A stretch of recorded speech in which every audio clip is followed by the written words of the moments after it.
Ստամբուլում Թուրքիայի, Ադրբեջանի և Վրաստանի արտգործնախարարների եռակողմ հանդիպումից հետո կայացած մամուլի ասուլիսում Հական Ֆիդանը հայտարարել է, որ իր երկիրն աջակցում է Հայաստանի և Ադրբեջանի միջև հարաբերությունների կարգավորման գործընթացին։ Նրա խոսքով Թուրքիան ակնկալում է Հայաստանի և Ադրբեջանի միջև խաղաղության համաձայնագրի հնարավորինս շուտ ստորագրում։ Նա միաժամանակ նշել է, որ Ադրբեջանի հիմնավոր մտահոգությունները պետք է լուծում ստանան։ Ֆիդանը հավելել է, կողմերի ցուցաբերած քաղաքական կամքը տարածաշրջանի համար բացել է հնարավորությունների հստակ պատուհան և Թուրքիան կանի հնարավոր ամեն բան Հարավային Կովկասում խաղաղության հաստատման համար։ Դիվանագետը նաև հայտարարել է, որ Թուրքիան շարունակում է Հայաստանի հետ երկխոսությունը Ադրբեջանի հետ համակարգմամբ։ Նրա խոսքով վերջին 4 տարվա ընթացքում Հայաստանի և Թուրքիայի միջև հարաբերությունների կարգավորման գործընթացում արձանագրվել է զգալի առաջընթաց։ Վրաստանի արտգործնախարար Մակա Բոճորիշվիլին նույնպես ողջունել է Հայաստանի և Ադրբեջանի հարաբերություններում դրական դինամիկան։ Նրա խոսքով Թբիլիսին կողմ է շուտափույթ կերպով տարածաշրջանում խաղաղության պաշտոնական հաստատմանը։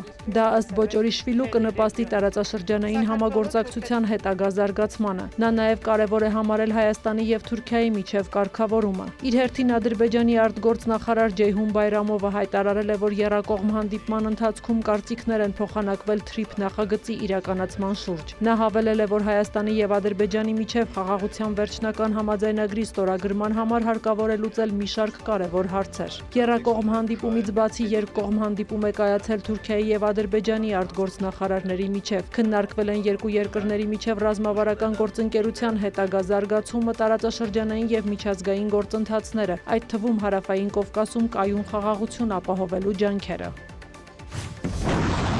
Փոխադարձ հարվածներից հետո Իրանը և Իսրայելը հայտարարել են ռազմական գործողությունները դադարեցնելու մասին։ Իրանի զինված ուժերից հայտնել են, որ եթե հարվածները շարունակվեն, այդ թվում Լիբանանի հարավում, ապա Թեհրանն ավելի հուժկու պատասխան կտա, քան նախկինում։ Իրանի նախագահ Մասուդ Փեզեշքյանն էլ հայտարարել է, որ իր երկիրը չի ընկրկի ոչ մի սպառնալիքի առջև։ Նրա խոսքով Թեհրանը չի լքել ոչ ռազմադաշտը, ոչ էլ բանակցային սեղանը։ Իսրայելական լրատվամիջոցներն էլ վկայակոչելով բարձրաստիճան պաշտոնյաների հաղորդում են, որ ԱՄՆ նախագահ Դոնալդ Թրամփի խնդրանքով Իսրայելը դադարեցնում է Իրանի դեմ հարձակումները, սակայն Լիբանանի հարավում գործողությունները կշարունակվեն, եթե Հեզբոլլահը հարվածի Իսրայելին։